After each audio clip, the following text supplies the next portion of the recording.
Many years ago, a mysterious burst of radioactive rays shot down from the sky. The light mutated animals and plants on Earth from vicious monsters and cute Pokemons called phantom beasts. Our hero is Lee Mun-seon, a young guy who dropped out of school to take care of his sister's hospital bills and became a miner, even though being a beastmaster was always his dream. Before he heads out to the mines, an S-class beastmaster named Kelly explains to the beginners that all tamed phantom beasts need magic crystals of the same element to evolve. That is where miners come in. However, some phantom beasts can also evolve by absorbing the emotions of humans as well. In this new era, most of the jobs on the market are already taken by the beasts themselves. That is why humans like Lee are forced to do hard manual labor in the mines to make a living. It is his job to go into the phantom beast world and dig for rare magic ore. While the crystals themselves are worth their weight in gold, the miners only get a tiny slice of the profits. On his way to the mines, Lee picks up some steamed buns from a smart phantom beast running a bakery. Just then, the friendly Uncle Wang hands him a snack he got from a newly opened restaurant. Seeing that, the other miners talk smack that it is disgusting to watch their boss let such a weak guy work with them and still pay him the same wage. Uncle Wang cracks down on the idiots, telling them to be nicer to the hard-working boy and not to look down on someone doing his best. He then orders the miners to stop slacking around and get moving if they think they're so strong. With that, the dapper purple-haired beastmaster accompanying them waves his hand with a faint purple aura. That causes the door to glow and turn into a fiery red. He steps through first, followed by the rest of the mining team, and Lee swears he will mine lots of ore today so no one will ever talk trash about him again. Inside, the miners immediately start wondering if they should share their earnings like usual, or divide based on how much ore each person mines. They quickly team up in pairs, leaving nice Uncle Wang stuck with the kid he seems so fond of. Furious, our boy snaps inside, because bullying him is fine, but messing with Uncle Wang is where he draws the line. Later, the two are hard at work mining ore, and Lee is going absolutely beast mode on the rocks. He feels his body aching, but he refuses to prove those idiots right about him being a weakling. Suddenly, the two hear a horrified scream echo from deeper inside the mines. When they reach the source of the sound, they find a wolf phantom beast viciously ripping into one of the miners. The purple-haired guy, who is its master, does not even look disturbed. He is cold and completely detached. Seeing that, the miners shout at the beastmaster to get his mutt under control while someone rushes to call an ambulance. With a devious grin spreading across his face, the beastmaster assures them they will not be needing one, because they are about to become doggo food too. Watching the wolf tear through the miners like paper, Lee suddenly remembers Miss Kelly's words. Some dangerous phantom beasts can evolve by absorbing human emotions such as rage and panic. Our hero takes charge, yelling at everyone to stop panicking because their fear and anger will only make the enemy stronger. He assures them they can definitely take down the shadow wolf if they stay calm, but the cowards still look far from convinced. The Beastmaster laughs and gets impressed that a mere amateur managed to see through his rage bait. Then he gives them two options. First, they can work together to slay his beast and see if they truly have what it takes to face a monster. Second, they can fight each other to the death, letting his wolf evolve from their negative emotions. Our boy refuses to become prey and quickly starts thinking of a way to calm the team down. At that moment, he notices a tattoo on the Beastmaster's shoulder and instantly recognizes it as the mark of the infamous crime syndicate, the Shadow Hunters. As the man starts counting down from 5, Lee urges everyone to stay calm and not give in to the dirty criminal's demands. But before he can finish, he feels a sharp pain in his back. He turns around and is utterly destroyed to see it is Uncle Wang who stabbed him. When he asks his longtime senior why he betrayed him, the man simply says it is natural to want to live when he has a family to take care of, unlike Lee, who has no one. In panic, the crazed old man begs our boy to die for him instead. Hearing that, Lee boils with rage and turns around to throw a punch. Before he can land it, however, he gets hit in the face by a pickaxe, and soon all the miners gang up on him. They beat the stuffing out of our boy and even start attacking each other, while the Beastmaster watches with delight, thrilled to see how powerful his wolf will become from their madness. After all is said and done, only Uncle Wang and one other miner remain standing. When the guy nervously asks what to do with the bodies, the old man comes up with a quick idea. He mercilessly kicks Lee's unconscious body into the river and tells the other miner they need to get their story straight, that it was all an accident. Meanwhile, in the cold water, the last thought running through Lee's fading mind is regret for leaving his sister behind. She even asked him to come home early that day, and now there would be no one to look after her. Even then, the thing that burns him most is not getting revenge on that lying old man and the Beastmaster. At that moment, his dark, twisted emotions catch the attention of a mysterious entity lurking beneath the water. It senses his fury and deems him worthy of its power. In exchange, it hopes Lee will use that power to free all beasts from their slave lives and destroy this rotten world once and for all. A few moments later, our hero finally rises from the water, gripping a pink tail tightly in his right hand. He looks around and realizes the pieces of trash are gone now, so he jumps out and tosses the weird pink plushie aside. Just then, he notices all his injuries are completely healed and wonders if the beast called a strawberry cat somehow did it, even though they are not known for having any healing powers. At the same time, a glowing holographic screen pops up in front of him, showing that the evolution system has been activated. It immediately assigns him a mission to forge a contract with the cat plushie. Lee is shocked when he learns he can now tame beasts, and he looks down at the derpy pink plush still lying there in a coma. But when he finally tries to use the contract ritual and reaches out to touch it, the little guy suddenly opens its eyes and looks disturbed. Without warning, it leaps back and goes full feral mode before it strikes a karate pose like it is about to dish out punishment. Our boy reminds the cat that he literally saved its life in the water, but the shameless creature punches him straight in the face and sends him flying. Seeing that smug look on its squishy face makes him boil, so the two go at it hard and long. A few hours later, he finally steps out of the gate with the cat in his arms, completely knocked. The men stationed outside notice someone coming out, but before anyone can react, our boy hides in the shadows to make sure no one realizes he is still alive. The men assume they were just seeing things and start feeling bad for poor Uncle Wang for losing more than half his mining crew. Meanwhile, Lee's burning fire for revenge grows stronger as he thinks about how none of this would have happened if that brainless geezer had not stabbed him first.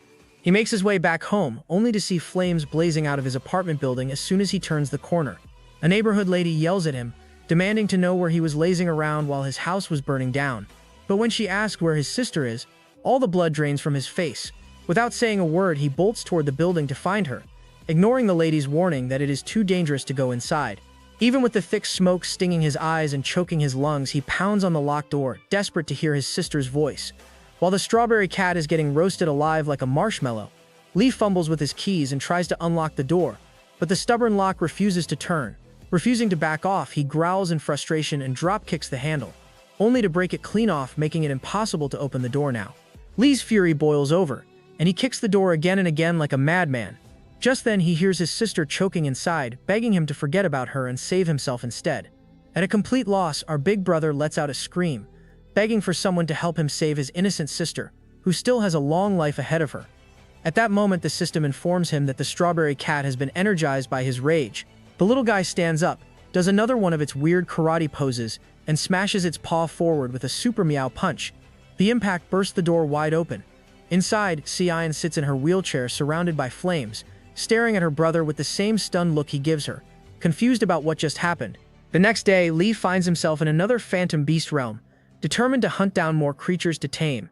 As he walks, his mind drifts back to 12 hours earlier, when he told his sister everything about Uncle Wang's betrayal. While his cat was twitching like it's having a seizure, Cian asked if they should go to the police. But Big Brother refused, explaining that the Shadow Hunter's Beastmaster would hunt him down the moment they learned he was still alive. After that, he promised her he would become so strong that no one would ever hurt her again. Back in the present, the other tamers laugh at him for making a noob mistake by choosing a strawberry cat. Meanwhile, our boy wonders why they are so proud when their beasts have such pitiful stats. That's when it hits him that the real issue might be his weird cat who has a unique skill and an unknown evolution tree. Just then, a blonde guy bursts out of the forest, yelling that he spotted a level 2 phantom beast inside. The crowd of tamers immediately panics, excited about what kind of monster it might be. When the blonde mentions that it is a lightning cat, everyone rushes in at once, desperate to catch the Pikachu-like creature first. However, Lee decides to stay put since he does not want to get involved. But when thoughts of revenge cross his mind, he gets up and tells his tiny partner it is time to catch a phantom beast. The little furball meows in his face to assert dominance and starts munching on toast, so Lee grabs it by force. Unfortunately, the cat dashes straight into the forest, forcing him to chase it all the way to a cliff. Just as he catches up and thinks about giving his cat some much-needed discipline, the devious cat grins, and our boy suddenly gets caught in a web spun by a massive candy spider diving from above. He barely dodges the spider's strike and quickly checks its stat screen, confused as to why a normally gentle species is so hostile. Before he can figure it out, he spots the real reason. The little menace is taunting the spider with smug cat gestures. He shouts for the low-level beast to stop, but the cat leaps forward to pick a fight. The candy spider spits another web, wrapping it up like a mummy in seconds. Only then does Lee realize why no one tames strawberry cats. Even though it would be easier to use the dumb thing as bait, he risks his life to snatch the plushie and sprints away. But no matter how fast he runs, the spider keeps closing the gap. When it uses its spit to blast itself forward like a rocket, our hero narrowly dodges the attack. But he realizes too late that there is no ground ahead, and he plummets right to his death along with Strawberry Cat, splashing into the waters below. For a moment, the candy spider looks down from above and gets splashed by the water. Suddenly, the water freezes solid, trapping it in ice, and the blonde beast master steps out from the shadows with his cold gaze locked on the lake. After he washes up on the shore, Lee realizes his giant dump truck has been crushing the poor cat the whole time. He quickly apologizes to the little guy, and the two begin searching for a way out of the dense forest, fighting off monsters as they go. Our boy soon notices that even the passive creatures like the sheep are weirdly hostile. Still, he feels a little bad when his beast keeps pounding on the docile ones just for experience, and for a second, he honestly wants to punch the little bully himself. Just then, he spots something strange. The sheep stays enraged even after being knocked out, which clearly means something is off in this place. Realizing the situation is getting dangerous, he tells Strawberry Cat to follow him toward what looks like an exit in the distance, but the little rascal completely ignores the order. In fact, Bro asserts dominance by power walking deeper into the forest against his master's command, and Lee goes speechless when the furball leads him straight to a beautiful house standing alone in the middle of nowhere. Suddenly, thick smoke starts surrounding the entire area, followed by a horrifying loud noise echoing through the woods. Strawberry Cat's meowing intensifies, clearly signaling it wants to go inside. With that, Lee picks up a random stick from the ground and quietly sneaks in through the front door, only to be hit by a nasty smell. When he steps inside, he sees rows of cages stacked on top of each other, and inside one of them lies a badly injured ice dog. He asks Strawberry Cat if it can force the lock open, and the little guy immediately beats the thing until it smashes apart. Lee kneels down and pats the poor thing gently on the head before asking if it can move. Looking at the dog's status screen, it is both poisoned and heavily injured. He wonders what kind of twisted monster could have done this. For now, he pulls out one of his healing potions and carefully feeds it to the ice pup, who starts recovering almost instantly with a grateful whine. After that, he checks the condition of all the other caged beasts and realizes some lunatic scientist must be using them as test subjects. As he pieces that together, the ice dog happily tugs on his pants and officially joins the squad. Later, outside the house, the dog leads him to a massive trapdoor hidden beneath the grass, which probably connects to an underground lab. The moment Lee pulls it open, an even nastier stench bursts out, confirming it is likely the lab used for those disgusting experiments. Strawberry Cat goes in first, and Lee follows right behind with his flashlight on. But before they can take another step, a ferocious wolf lunges at them from the darkness. Lee barely manages to pull the little guy to safety, and the two freeze in shock as they come face to face with a bloodthirsty hound glaring. He focuses and notices that there is a chain attached to the shadow beast. The snow pup suddenly leaps at it, catching our boy off guard. To his surprise, the hound seems friendly toward it. The snow pup then barks at him, making him wonder if it is calling him over. He tells the ice pup to make a promise that it will not attack, then he will get closer. The snow pup barks the request to the bloodhound, who only growls in response. As he walks toward it, our hero notices a journal on the desk. To his shock, he discovers that the hound is actually the mother of the ice pup. The mad scientist had forced the poor beast to devour others, wanting to see a transformation. On the 15th day, the scientist lost his temper at the beast's resistance and beat her pup in front of her to provoke anger, which caused her to transform. The pup did not die, but the man planned to make the mother devour it to observe any further change. This revelation makes our hero's rage spike uncontrollably, and he reassures the family that he will help them escape. Our boy then tells the Strawberry Cat to break the chains, and it conveniently picks up an axe. While it smashes the chain, he wonders how it is being so obedient. He brushes it off and begins working on the collar instead. Unscrewing the bolts, he tugs on it until it finally clicks open. Lee then collapses from exhaustion, joking that his hard work as a miner finally paid off. The ice pup nudges him repeatedly, and he tells it that he is just catching his breath for a second, and that only one chain is left. Just then, the hound pounces on Lee, catching him by surprise. After a brief snuggle, our hero snaps his head around as he hears approaching voices. He tells the Strawberry Cat to hide, and they crouch behind a few boxes while he instructs the hound to wrap chains around itself. Suddenly, someone throws a man down the stairs, who immediately starts begging for mercy. Lee recognizes he is one of the beast tamers from earlier and wonders why he ended up here. The blonde tells the man to calm down since he only hurts shadow beasts. Our boy narrows his eyes, recognizing him as the guy who caused a scene at the entrance. The mad scientist then asks the man why he thinks the ice dog attacked him for no reason. He reveals that he had spread blood rose pollen through the forest, which drove the beast into a frenzy. Lee watches as the mad scientist raises a crossbow at the man. The NPC begs for mercy but is mercilessly executed while our hero remains still, silently watching. Dropping the ice pup in his hand, the blonde declares that this is the perfect food for his beasts, which makes Lee's anger rise again. He whispers to the bloodhound to distract the guy while he escapes with her child. The shadow beast instantly growls at the blonde, who mocks her by saying he brought food especially for her. This only makes her growl louder, which he mistakes for excitement after witnessing the murder. As our boy makes his escape, he stops in a frozen section of the basement, where a wall of ice blocks the stairway. Suddenly, an ice demon appears out of nowhere. The mad scientist walks up behind them, taunting them that he has caught some annoying rats. He commands the ice demon to attack, who uses ice magic to freeze their legs. The blonde fires an arrow at Lee, who shields the snow pup and hugs it tightly, but a flash of red slices through the arrow mid-air, as the bloodhound growls menacingly at the mad scientist. The mad scientist cannot believe how the hound is moving so freely right before his eyes. When he realizes the intruder must have unlocked its collar, he snaps and curses at the idiot who is about to get them both killed in this mess. However, our boy calmly points out that will not be happening, informing the mother hound she can go ahead and tear the man apart. Seeing the bloodthirsty hound charge, the mad scientist quickly orders his ice demon to do something, but the hound chomps down on it like it's a crunchy taco. That leaves the blonde guy with no choice but to run for his life. Lee notices the ice melting now that the demon is gone, but the mad scientist unlocks another cage and releases the monsters, ordering them to take out the big menace before it is too late. After the bloodhound destroys one of their buddies instantly, the other beasts nervously look back at their master. He makes it very clear that he will end them with his own hands if they refuse to fight. Hearing that, the beasts lunge at the hound, distracting it just enough for the man to make a break for it. Our boy chases after the scumbag with his pets and tells Strawberry Cat to show him what he is made of. The little guy launches himself forward and smashes right into the scientist's back. Lee corners the man, saying he will not get off that easy.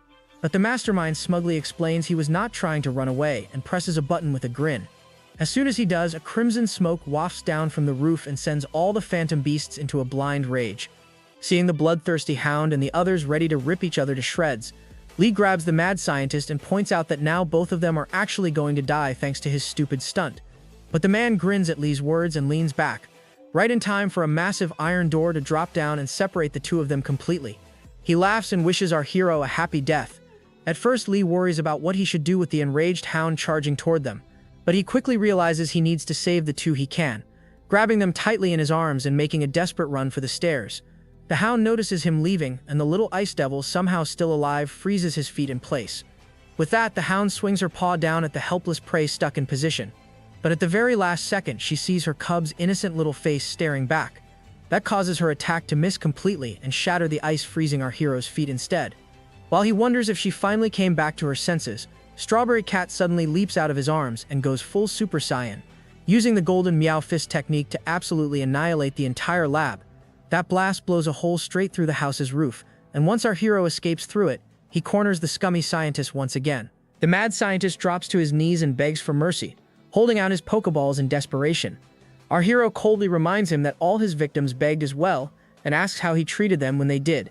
The guy panics and warns him to stop, saying he will be thrown in jail for murder, but our boy fires back that accidents are pretty common in dangerous territories.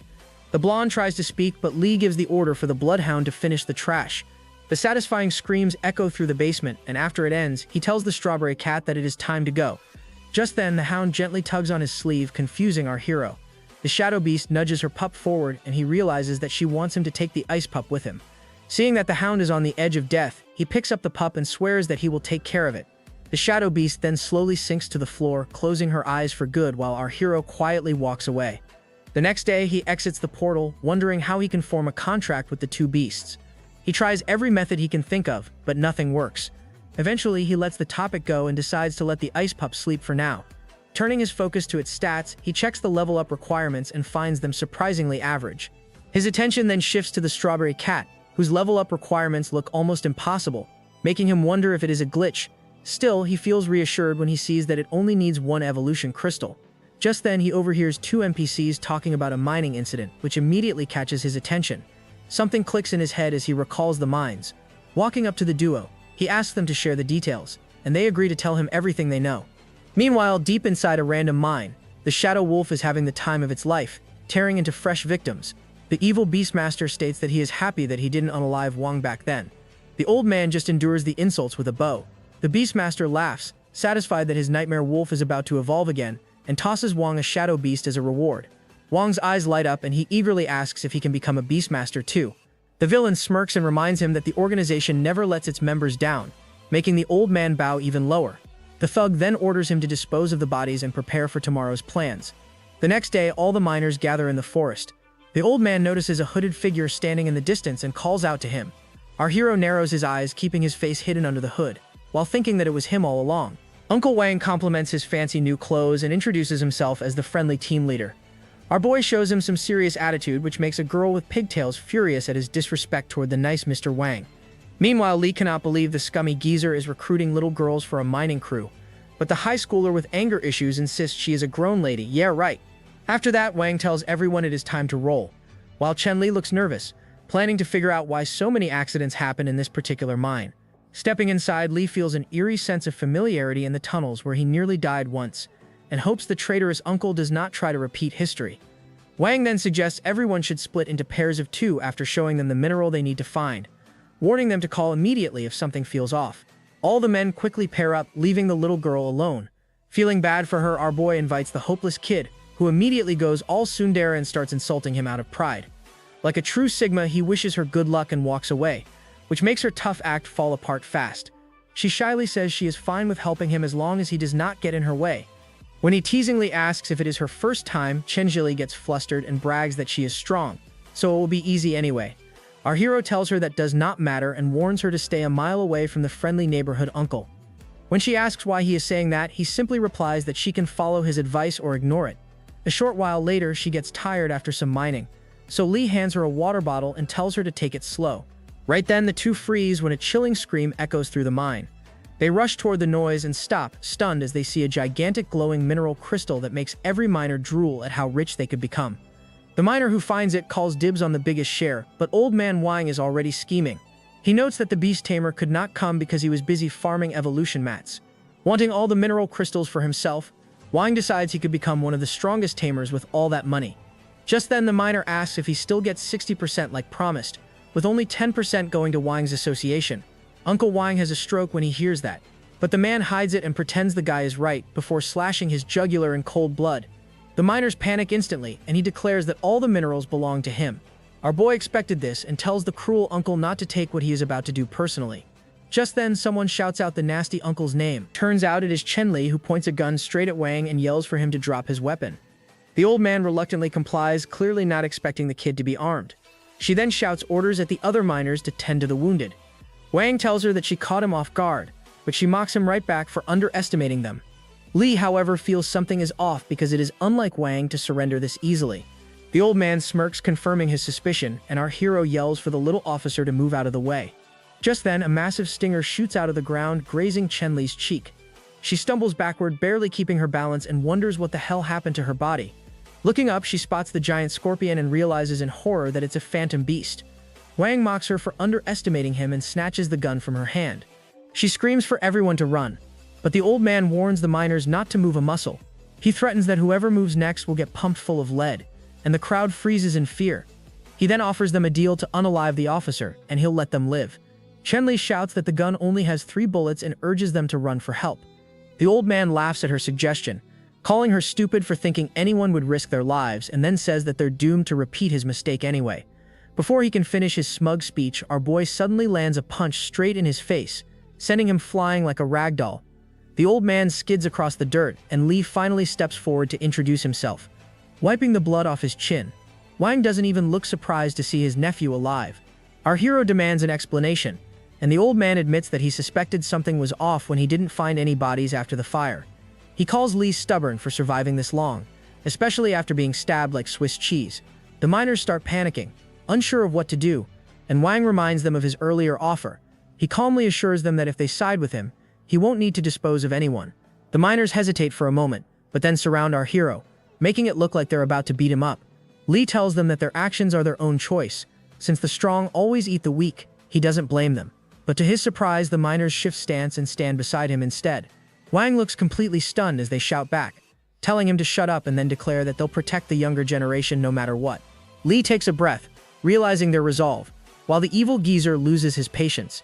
He yells that they've sealed their fate and raises his pistol to fire. But before he can pull the trigger, a beam of ice shoots from the other side, freezing his hand and knocks the gun away. Everyone turns in shock as Wang also stares wide-eyed at the source. He can't believe what he's seeing, that his nephew is actually a phantom beast tamer. The miners are shocked to learn that the young boy is actually a beast tamer and believe he can save them. Still, Uncle Wang finds his little beastie pathetic and summons his massive poisonous stinger. Lee immediately commands his ice pup to neutralize the toxin, and the loyal pup releases a freezing breath that locks the poisonous gas in solid ice. The icy blast is so powerful that it forces the giant stinger to retreat underground to avoid being frozen alive. Not knowing where the creature might burst out from next, the miners begin to panic. Smirking, Old Man Wang offers to spare Lee's life if he kneels and begs for mercy, but our boy refuses to bow to a scumbag like him. The poisonous stinger aims for his head. Just as it lunges, the massive scorpion erupts from the ground right behind him. Its tail inches from striking his face. However, Strawberry Cat suddenly leaps in Jackie Chan style and drop-kicks the monster straight into a rocky wall. Uncle Wang's jaw drops as he watches a tiny cat demolish his prized creature, and our hero corners him, declaring that his life is officially over. After that, Lee grabs a pickaxe, ready to end his misery right there. But before he can swing, Chen Li suddenly calls his name and tackles him from behind. She begs him not to take a life, saying he will never be the same again if he does. Meanwhile, our boy calmly asks the oversized lolly to get off before she crushes his lungs. Strawberry Cat grins at the mega sus scene, while the miners mourn losing the loot they almost died for. Later, Chen Li cuffs the old man and declares that he is heading straight behind bars. Seeing Li trying to make a smooth exit, she tells him he is coming along as a witness too, whether he likes it or not. The officer then suggests everyone get moving before the whole cave collapses. And sure enough, the ceiling starts raining boulders as they all sprint for their lives. Chen Li freezes in horror at the sight of falling debris and cannot move her legs. Just before a massive rock flattens her, our hero rushes in, pulling her to safety at the last possible second. He commands his pets to help the others escape, and then tells her to get out fast while he goes after the old man. Moments later, a huge boulder crashes down right between them, cutting off their path. Chen Li cries out in panic, asking if he is still alive, and Li shouts back that he will find another way out. However, on the other side, the old rascal waits in the shadows, laughing that they will both be buried alive together. At that moment, our hero calmly tells him the only reason he is still breathing is because too many people were watching earlier. The old man looks confused by what he means, until Li pulls out a Glock and explains that it means he is dead. He starts interrogating the old man, asking why he kept murdering miners. Wang tries to come up with excuses, claiming he was forced to do it or else the other guy would have murdered him. Our hero asks if it is the same evil Beastmaster from last time. The old man nods yes and frantically begs for forgiveness, even offering to help set a trap. Li brushes the idea aside and says that all the old guy needs right now is a one-way first-class ticket straight to hell. He fires at a rock above the old man, causing it to fall. Wang tries to beg for help one last time but gets silenced permanently by the boulder. Our boy mocks his dead body, saying he only begs for mercy when he is on the other end of his own treatment. Calling him trash, he turns back to find a way out. Unknown to him, some purple smoke escapes from the guy and starts rising to the surface. Meanwhile, on the outside, everyone is desperately trying to dig a way in. Chen Li yells at them to keep digging while Li's beasts frantically help too. Just then, the evil smoke escapes into the air and enters the Strawberry Cat. The beast collapses from the pain, catching the NPCs by surprise. Everyone decides to take it away to let it rest for a bit and reassure it that they will get their boy out no matter what. That night, Li finally wakes up in shock, but then realizes he is in a hospital. His beasts are asleep next to him, which makes him smile. He thinks he is lucky they were there. Otherwise, he would not have survived. A voice calls out, asking if he is awake, and a woman walks into the room. She introduces herself as the vice president of the Beast Tamer Association. Li instantly recognizes she is Baishi and fanboys all over her. When he asks her if she needs something, she says it involves his phantom beasts. The lady then explains that the association knows he does not have a beast license and needs to confiscate his beasts. This makes our boy alert, and he tries to come up with an excuse. She cuts him off and says she has a proposal for him. The vice president tells him he can take the licensing exam, to which our boy asks what happens if he fails. She reassures him that he can try again, though he still finds the whole thing fishy. She explains that despite not having contracts, the two beasts did their best to save him, which is something she finds unusual. Going into story mode, she explains that normally beasts always have some sort of hostility toward humans. When a person tames them, a bond forms that suppresses this hostility. This is why she is curious about what our hero did to make those two so attached to him without even using a contract. Our hero figures he has no reason to refuse, and she calls him a smart boy. He considers himself more of a lab rat, but she brushes it off and tells him to contact her once he recovers. Remembering the incident, he asks about the people in the mines, and she says it is about to get noisy. As if on cue, a voice shouts for him, and Chen Li rushes in with a nurse chasing her. Li has a bro moment while Baishi rides away on her phantom beast. Chen Li tries to shake him out of his thoughts, but he wonders if he should just fake passing out to escape her. Back at the association, the vice prez hands over a list of the best tamer exam candidates to the president. He asks her about the highly talented boy she told him about, and she confirms she already informed him he needs to take the exam soon. The graceful man tells her to stop being so formal all the time and looks forward to seeing what the candidates really got. He notices another girl who is also a top talent and quietly wonders which genius will come out on top. Right then, he gets a phone call from the lab and asks his informant if there is any update on the escaped lab rat. He gets angry on hearing his men found nothing again and hangs up in frustration. The vice prez asks if he needs her help in the search, but he tells her to relax because this kind of dirty work only suits a dirty old man like him. Meanwhile, our boy stands outside the exam location where his old friends Gao and Lu are surprised to see him there. The guys have a bro moment and then ask where he went after dropping out of school. Lu tells them he needed a job to make some quick money for an emergency. Lu gets offended that he did not tell them anything, while Gao notices he has already tamed 2 beasts. He tries to explain that he did not exactly tame them, so Gao is amazed to learn they are following him by choice. Lu says that the strawberry cat cannot make a proper contract for some reason, but Gao refuses to believe that, and Lu wonders if he got scammed with cheap materials for the ritual. Being the proud owner of an empty bank account, Li agrees that might just be true. With that, there is an announcement for all candidates to enter, and the boys excitedly head inside. In the exam room, they learn about 3 parts of the test. The first is about their knowledge of phantom beasts, the second is about signing a contract with a beast they bring or buy, and the last one will be to control their beast to win 3 battles. With that, the first part begins, and the instructor summons 3 Pokemon who had too much Tylenol: a Chibi Pikachu, a Blue Ninetales, and a vegan rabbit. All the candidates are stumped by the difficult questions, but our boy uses his encyclopedia system to basically read the answers. When he sees how hopeless his buddies are, he tells the 2 oafs to copy everything he writes word for word. 2 hours pass and the lady finally announces the names of everyone who passed. Gao and Lu are confused why their names are not coming up, and Li sweats, wondering if his encyclopedia's answers were wrong. He asks if they copied his work word for word, and the guys explain they changed it up a bit. That makes our boy sweat even harder. But right then, the lady announces the 2 students who accost the exam with full marks. First, she names our protagonist, and then the other top talent of the year, Kelsa. Sometime later in the cafeteria, everyone starts gossiping about Lee, who aced the exam. His friends keep praising him non-stop, calling him their big brother. He tells them to cut it out and asks when exactly he became their big bro. They reassure him that luck is also a skill, so he should quit pretending to be humble. When the testing phase for the contract begins, our hero has no luck with the strawberry cat, who just attacks him on sight. Every attempt ends in failure while his friends enjoy the show. Our boy eventually drops to his knees from exhaustion while Kelsa wastes no chance to taunt him, calling him a fraud. She then asks the teacher to set the contract circle for her. The teacher sighs and tells her to begin. Kelsa starts the ritual, and both she and her beast begin glowing blue.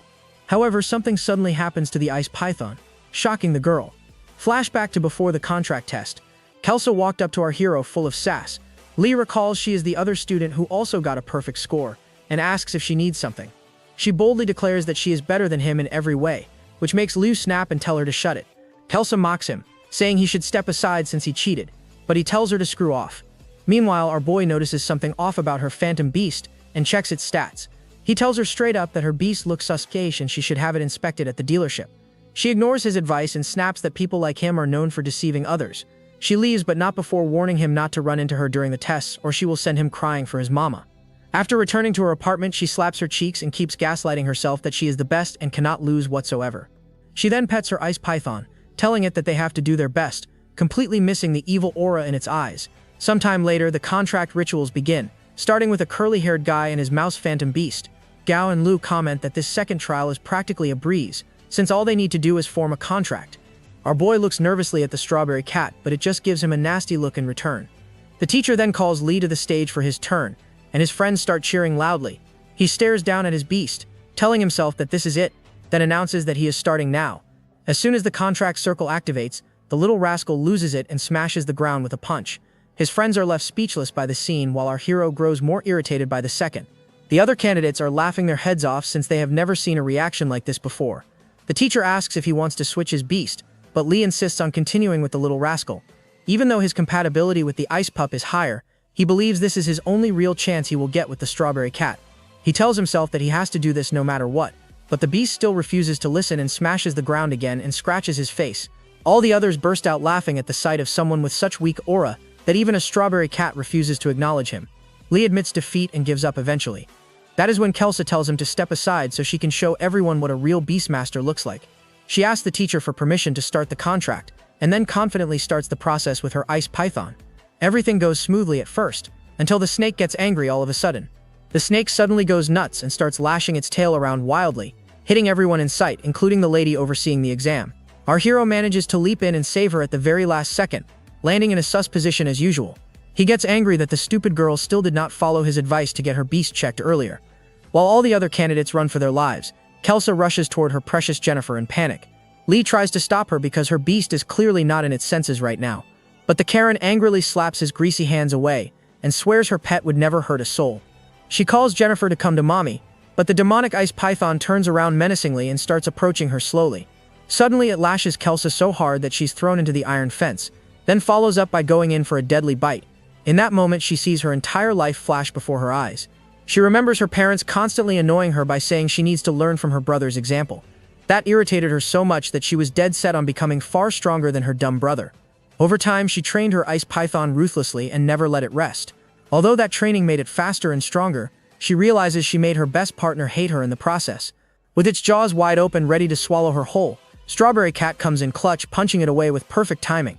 Lee yells at Kelsa to run while she still can, and confidently commands his cat to perfectly dodge and strike at the right moments. Seeing that, Kelsa is amazed he has such sharp coordination with his beast even without a contract. The tense battle rages on until backup finally arrives, and the lady thanks our hero for stalling, telling him they will handle the rest from here. The men tell Kelsa she can always get a new one, but she panics and insists there must be another way to save her girl. When Mustache Man calls it impossible to stop an enraged monster like that, our boy snaps and tells him to cease his obnoxious yapping. He furiously explains that the python is clearly in severe pain, and questions if they ever think of it as more than just a monster built for fighting.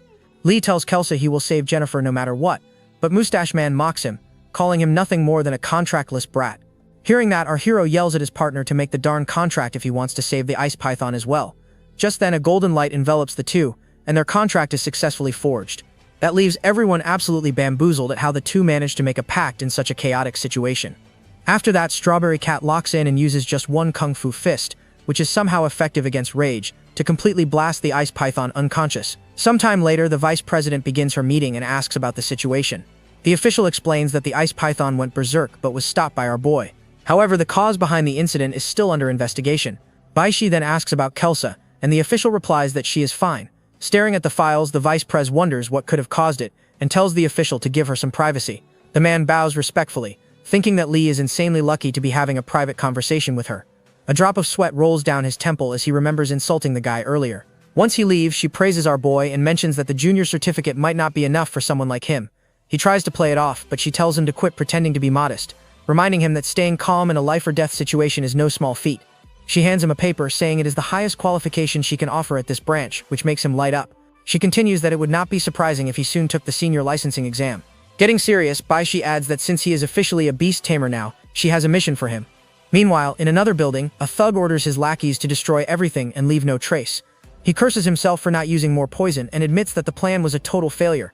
He never expected that Strawberry Cat to completely overpower the ice python.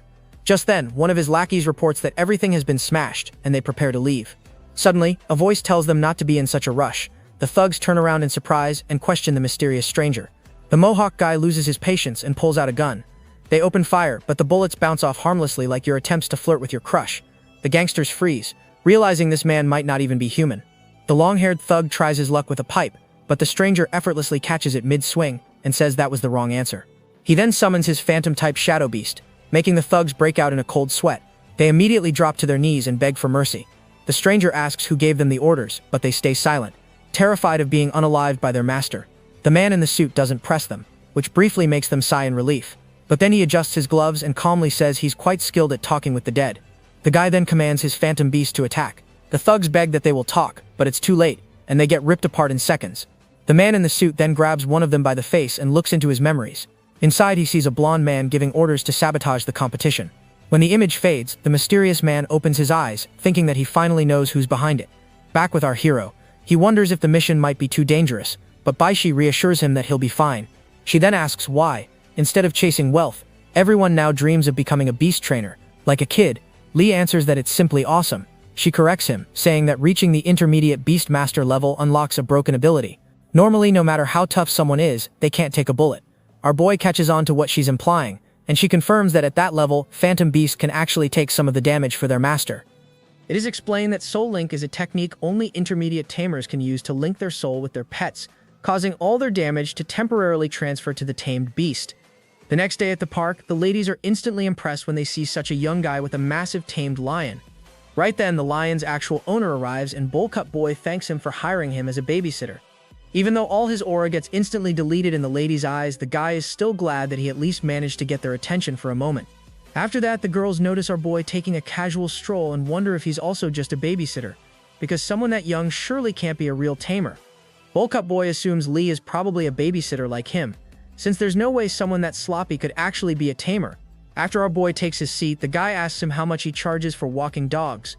My guy wonders if bro is blind, and points out that he has a cat, and Strawberry Cat meows in disappointment. The guy tells him he's probably new to the job and starts explaining what he does for a living, so Lee calmly lets him know he isn't interested. Bowl-Cut Boy gets irritated by his fake chill attitude and tells him to stop bluffing. Just then, the vice prez rolls up in her silver Bugatti and apologizes to our hero for making him wait so long. After he takes his seat, she tells him to read over the mission details and hold on tight as she presses the throttle and zooms off at full speed. Bowl-Cut Boy nearly dies from embarrassment while the girls immediately start gushing over Lee. Back at the association, the vice president tells him she'll take him to the training center first, because the seniors will probably try to bully him on his first day. She explains that the training center used to be under the association, but that changed when a senior tamer was hired as the director, and the man has a few screws loose. When he's in a good mood, his training is excellent, but when he's not, he throws everyone straight out of the room. That's why the association lets recent tamers study beforehand to raise their chances of passing. With a helpless voice, she comments that the pass rate has seriously dipped since the senior tamer was hired, which means their branch now gets less budget overall. Inside, Kelsa is surprised to see Vice Pres Baishi back, and even more shocked that Lee actually passed. Jennifer instantly gives him a peck on the cheek, but Kelsa warns her to stay away from their supposed enemy, even though he literally saved her life. With that said, the vice president tells them both to get ready to meet Master Pan. On their first meeting, Master Pan thinks Lee got his intermediate certificate through illegal methods. When our hero asks what he's trying to imply, the man straight up accuses him of using family connections, because most of the young generation is doing that lately. Then he states the newbies must prove himself face to face. The vice prez tries to reason with Master Pan, reminding him that the association sent him a live recording of Lee defusing the Python incident. But the senior tamer says it was probably photoshopped and that it's not even a big deal for a trainer to take down a rogue beast. The man then tells the two recruits that they can kiss their licenses goodbye if they fail his test. Master Pan's baseless accusations make Kelsa furious, and she questions why an exam topper like her can't become certified just because of his brain rot logic. The director flexes his authority and says she can't take any real missions without his approval. Having heard more than enough, Lee tells the director to stop wasting time and just give them the orders for what he wants exactly. That's just what the man wanted to hear, so he smirks, cranks open a heavy door, and reveals the phantom beast they'll be facing next. The beast in question turns out to be an injured red fox. Looking at its condition, Kelsa is shocked and demands to know who was heartless enough to torture the fuzzball. Master Pan boldly declares that beast tamers like them are the reason it ended up this way. This stuns Kelsa, who demands an explanation. The director instead asks if they are here to learn Soul Link, and then explains that they will have to take their beast on life-threatening missions. He adds that there will be times they are forced to transfer their injuries to their beasts, and accuses them of eventually abandoning those partners once they get too damaged. Master Pan then challenges them, asking if they even dare face the flame fox now, which refuses to go near any human. He tells them that if they lack the guts to answer, they can leave right now. However, Lee stays focused on the beast and checks its stats. The poison status makes sense, but what confuses him is the mutation tag. He then asks the director what he fed the flame fox, catching him off guard. Losing patience, our boy tells him to spit it out already, or the fox will be in real danger. Master Pan replies that he only gave it dragon fruit, which shouldn't be life-threatening at all. Lee thinks that dragon fruit is standard food for fire types, yet it's having a bad reaction. He then asks the old man if the fox recently fought an ice type. The director admits it, but says that he followed the usual rules and waited before feeding it. Going full Sherlock mode, Lee notices there's no ice attributes showing, so the issue must be tied to the poison status. He concludes that the fox is suffering from both ice and poison elements spreading through its body. Master Pan is stunned to hear such a rare combination, but Lee assures him he's certain. What's more, the poison seems to contain traces of ice attributes, which explains everything. He then asks the system for a way to help, and it provides a recipe. Lee quickly lists the ingredients to the old man and tells him to fetch them fast if he wants the fox to survive.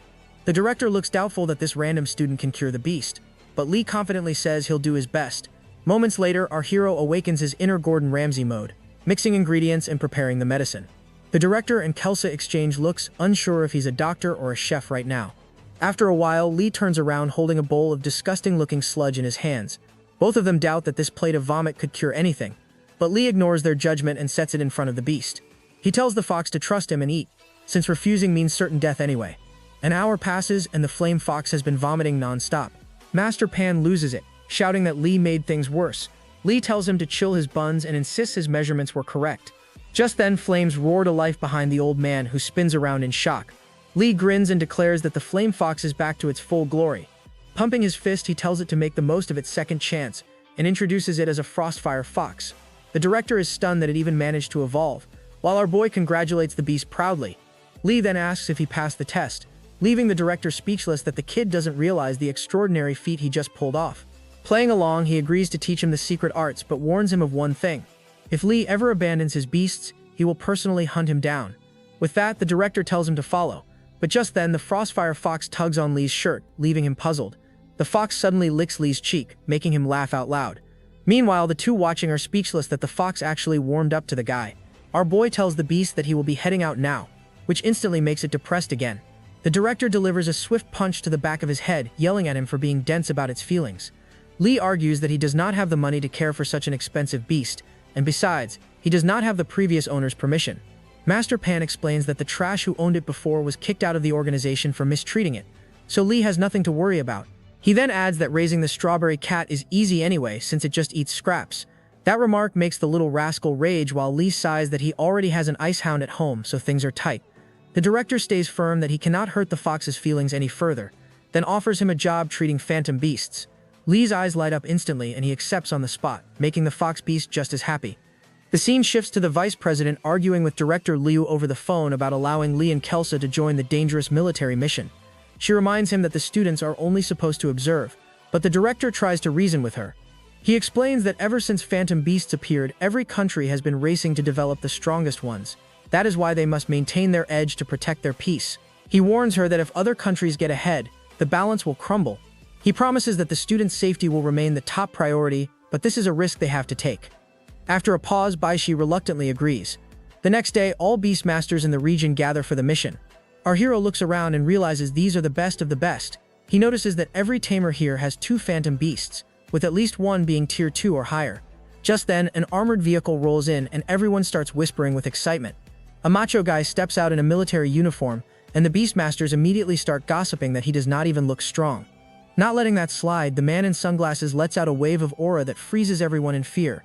Our boy instantly recognizes it as lethal intent, and both of them then proceed to generate massive aura. He figures the guy is testing their mental fortitude. Mr. Sunglasses then smiles faintly and thinks that maybe this bunch will not be total trash after all. He begins his speech, praising the students for making it this far. He explains that their mission is to capture a powerful phantom beast, rumored to be at least tier 3. To make sure no one tries to run away, he says he will first conduct a little training assessment. 2 cocky Beastmasters laugh that it is pointless, since they are elites already. The instructor smirks and tells the 2 geniuses to step right up. They then launch their made-in-China Pokeballs, summoning their beasts, a venomous centipede and a fire bull. The man simply shouts for his golden lion, and the beast bursts straight through the armored vehicle with a thunderous roar. It leaps into battle, smashing both beasts with terrifying strength.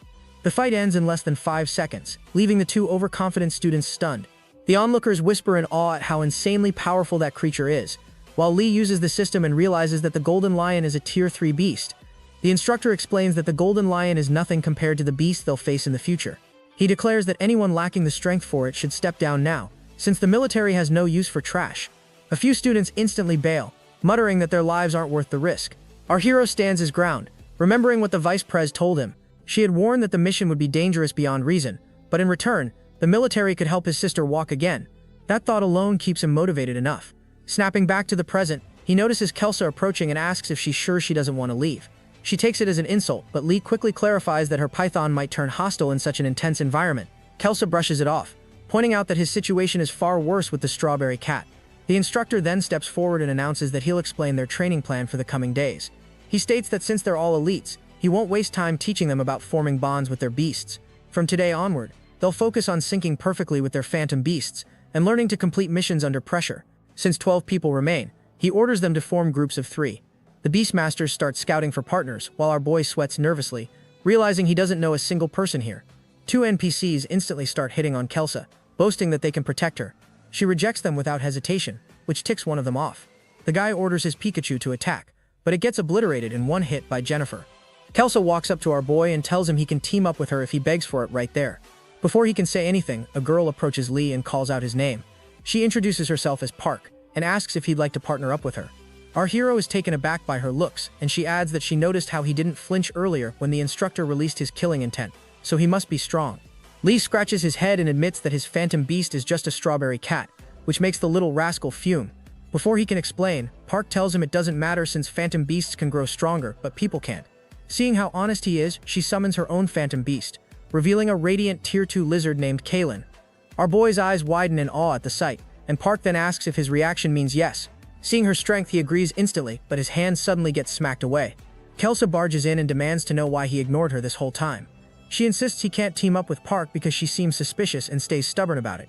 The instructor walks over to the cat and declares that the three of them will form a team, since they're already so lively together. Kelsa glares, demanding what that's supposed to mean. Mr. Sunglasses simply points toward her phantom beast. Kelsa spins around, shouting at Jennifer for betraying her, while the python is already swooning over Lee.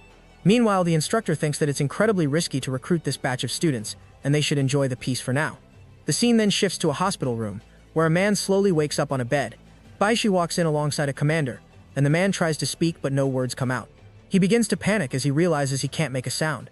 The vice prez tells him to calm down, explaining that his voice box is badly damaged. She instructs him to just nod or shake his head in response to questions. Guys, that's the end of the video. If you like this video, please leave a comment in the comment section. Also subscribe to the channel and hit the bell icon. Like the video and share it too. Thank you for watching and see you next time again.